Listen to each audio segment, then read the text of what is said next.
Hello guys, नमस्कार। मैं हूं अश्विनी और मेरे चैनल इंग्लिश अश्विनी में आप सबका स्वागत है। पिछले वीडियो में मैं प्रोनाउन का जो एक पार्ट होता है, पर्सनल प्रोनाउन के बारे में एक्सप्लेन की थी। तो आज मैं प्रोनाउन का जो टाइप्स ऑफ प्रोनाउन में दूसरा है पोजेसिव प्रोनाउन, उसको एक्सप्लेन करूंगी। आज का टॉपिक है मेरा पोजेसिव प्रोनाउन और देखते हैं कि कितना तक कवर हो पाता है। तो आइए, पोजेसिव प्रोनाउन मीन्स अधिकारवाचक सर्वनाम। पोजेसिव प्रोनाउन मीन्स अधिकारवाचक सर्वनाम। इसका डेफिनेशन देख लेते हैं। The pronoun used to show possession is called a possessive pronoun. ऐसा प्रोनाउन जो अपना अधिकार शो करता है, ऐसा प्रोनाउन जो अपना अधिकार शो करता है, उसको हम लोग पोजेसिव प्रोनाउन बोलते हैं। एग्जाम्पल के लिए देख लीजिए, this book is mine, these are ours. अधिकार मतलब किसी भी चीज को अपना जताना कि ये मेरा है। दिस बुक इज माइन, यह बुक मेरी है। दीज आर आवर्स, ये सब हमारे हैं। तो ये क्या हो गया कि ये अपना अधिकार जताना कि ये मेरा है। अब देखिए इसके कुछ examples. Mine, ours, yours, hers, his और देयर्स जो है वो पोजेसिव प्रोनाउन है। इसका यूज, ये जो प्रोनाउन है mine, our, your, hers, theirs, his, theirs, इसका यूज जो होता है हमेशा पोजेसिव प्रोनाउन के लिए होता है। चलिए अब देखते हैं कि रिफ्लेक्सिव प्रोनाउन क्या होता है। रिफ्लेक्सिव प्रोनाउन मीन्स निजवाचक सर्वनाम। नीज से भी लग रहा है कि निज आता है, देखते हैं इसका डेफिनेशन देखते हैं। It represents the action performed by the subject is on the subject itself। मतलब रिफ्लेक्सिव प्रोनाउन में सब्जेक्ट जो भी एक्शन करेगा, जो भी वो एक्शन परफॉर्म करेगा, उसका जो रिएक्शन होगा वो भी खुद सब्जेक्ट पे ही होगा। रिफ्लेक्सिव प्रोनाउन ऐसा प्रोनाउन है जिसमें कि अगर कोई सब्जेक्ट एक्शन कर रहा है तो वो जो परफॉर्म कर रहा है उसका जो रिएक्शन आएगा वो भी सब्जेक्ट पे ही आएगा। It represents the action perform by the subject. अगर सब्जेक्ट के द्वारा कोई रिएक्शन किया जा रहा है, is on the subject itself, तो उसका रिएक्शन भी उसके ऊपर ही आएगा। इसके कुछ एग्जांपल्स हैं। आई हर्ट माई सेल्फ, मैंने खुद को तकलीफ पहुंचाई, चोट पहुंचाई। We can help ourself. अब देखिए, myself, yourself, himself, herself, itself, ourself, yourself and themself. Reflexive pronoun के कुछ एग्जांपल्स हैं। सेल्फ जो है वो माई, योर, हिम, हर में लग के और इट में लग के जो है सो बनाता है my self, yourself, himself, herself, it self. Self का यूज हमेशा सिंगुलर के साथ होता है और वही सेल्फ जो है वो आवर, योर एंड देम के साथ ले लग के बनाता है ourself, yourself and them self.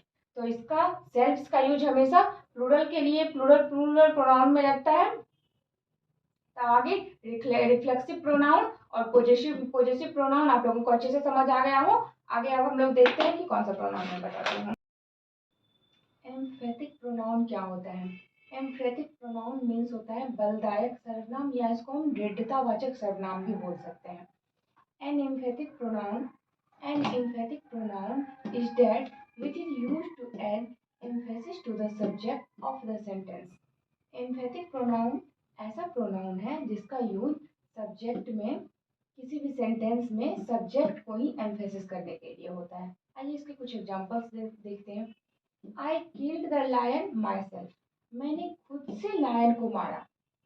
He himself said to, उसने खुद से कुछ कहा। तो इसका क्या होता है कि मैंने खुद से लायन को मारा। इसमें अपना हम लोग बल दिखाते हैं कि मैं बहुत स्ट्रांग हूँ कि मैं खुद से लायन को मारा। तो यही होता है एम्फेटिक प्रोनाउन। फिर देखते हैं डेमोन्स्ट्रेटिव प्रोनाउन। डेमोन्स्ट्रेटिव प्रोनाउन मतलब संकेतवाचक सर्वनाम।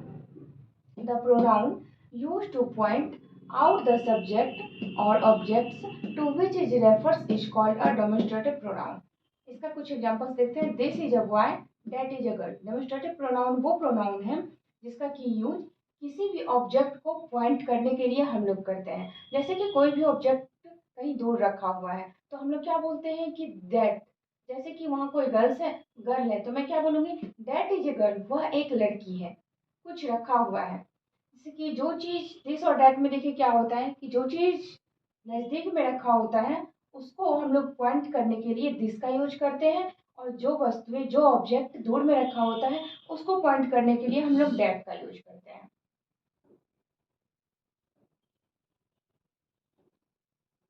इंडिफिनिट प्रोनाउन, अनिश्चयवाचक सर्वनाम। इंडेफिनिट प्रोनाउन मीन्स अनिश्चयवाचक सर्वनाम। आइए देखते हैं इसका। Sometimes the pronouns used in a sentence do not refer to any particular thing or person. They are used in a general way. Such pronouns are known as indefinite pronouns. कभी कभी क्या होता है कि प्रोनाउंस का use किसी भी sentence में हम किसी भी थिंग्स या पर्सन को रेफर करने के लिए नहीं करते हैं। They are used in a general way, हम इसका यूज जनरल वे में करते हैं, तो इसी तरह के प्रोनाउंस को इंडेफिनिट प्रोनाउंस बोलते हैं। आइए देखिए इसका एग्जांपल, जैसे कि समबडी, सम और मेनी एटीसी और भी एग्जांपल्स हैं।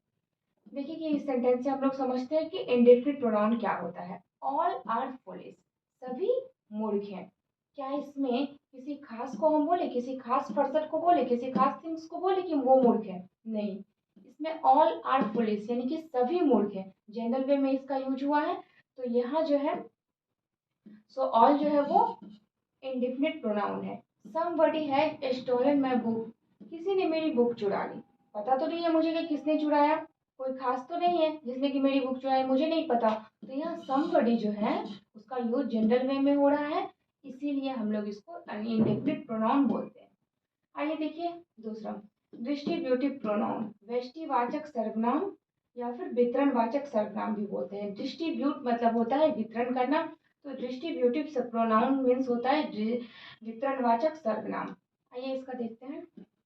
When each, either and neither are used as pronoun, they are called distributive pronoun. जब each, either और neither का यूज हम लोग प्रोनाउन के फॉर्म में करते हैं तब इसको हम डिस्ट्रीब्यूटिव प्रोनाउन बोलते हैं। ईदर मीन्स क्या होता है, कुछ भी नहीं। जब हम लोग को कुछ भी नहीं का यूज करना होता है तब हम लोग इधर लिखेंगे उस सेंटेंस में। नीदर मीन्स होता है वन चूज करना, जब हम लोग नीदर का यूज करते हैं। अब देखिए नन और इच का यूज हम लोग more than 2 person of group में हम लोग इच का यूज करते हैं। इसके कुछ examples, each of the girls is intelligent, मतलब लड़कियों में से प्रत्येक लड़कियां इंटेलिजेंट है, लड़कियों में से प्रत्येक लड़कियां इंटेलिजेंट है। दे आर ऑलवेज सिमिलर, वे लोग हमेशा से सिमिलर हैं। तो डिस्ट्रीब्यूटिव प्रोनाउन समझ में आ गया होगा आपको। आइए रेसिप्रोकल प्रोनाउन को समझते हैं। रेसिप्रोकल प्रोनाउन मीन्स परस्पर बोधक सर्वनाम। देखिए इसका definition, each other and one and other are called reciprocal pronouns. Each other और वन एंड अदर को रेसिप्रोकल प्रोनाउंस बोलते हैं। इसके कुछ एग्जांपल्स देखिए जिससे कि इसका डेफिनेशन भी क्लियर हो जाएगा। दे लाइक्ड ईच अदर या वन एंड अदर, वे लोग एक दूसरे को पसंद करते हैं। ऐसे सेंटेंस में हम लोग जिसमें कि ईच अदर और वन एंड अदर का यूज होगा तो वो रेसिप्रोकल प्रोनाउंस होगा। अब देखिए next, relative pronoun. Relative pronoun means संबंधवाचक सर्वनाम। A relative pronouns refers to a noun या pronoun going before and relates the said noun या pronoun to a group of words coming after. Relative pronoun जो है वो refer करता है noun या प्रोनाउन को, कि किसी भी सेंटेंस में अगर बार बार नाउन या प्रोनाउन आ जाए तो उसके प्लेस पे जो प्रोनाउन का यूज होता है उसे रिलेटिव प्रोनाउन बोलते हैं। देखिए इसके कुछ examples, who, whose, that, ETC. This is the book, the book was given to me, यह एक बुक है। This is the book that was given to me, ये बार बार जो ये नाउन आ रहा था दिस भी और द बुक भी, इसको रेफर करके द बुक को हटा के हम लोग डैट लिख सकते हैं, that was given to me. तो इस सेंटेंस में जो रिलेटिव प्रोनाउन है वो डैट है। Last pronoun, interrogative pronoun. Interrogative means प्रश्नवाचक सर्वनाम। The pronounce used for asking a question is called an interrogative pronounce. ऐसा प्रोनाउन जिसमें कि क्वेश्चन, जिसमें कि पूछा जाए क्वेश्चन, उसको हम लोग इंट्रोगेटिव प्रोनाउंस बोलते हैं। एग्जाम्पल के लिए, हु आर यू, तुम कौन हो।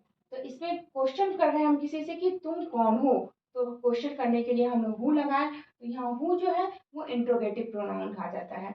व्हाट इज योर फादर, तुम्हारे फादर क्या हैं, तो प्रश्नवाचक सर्वनाम इसका मीनिंग ही होता है, तो क्वेश्चन मार्क भी लास्ट में लगेगा।